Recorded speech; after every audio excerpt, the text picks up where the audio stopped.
பழைய ஏற்பாட்டுல யெகோவா சம்மா, யெகோவா சித்கனு, யெகோவா யிருவா, யெகோவா ரஃபாத் சொல்லி அநேக நாமங்கள் இருக்கு.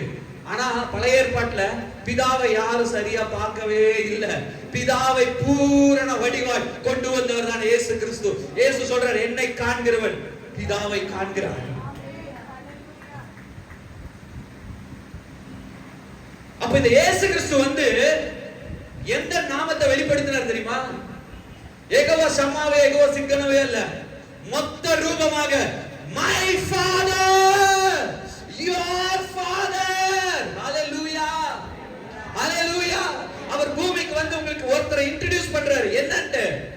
அவர் கடவுள் அப்படி இன்ட்ரோ듀ஸ் பண்ணல. உங்க அப்பா. இயேசு மரித்து உயிரோட எழுந்து பரலோகம் போறதுக்கு முன்னாடி சொல்றாரு, I will go unto my father and your father.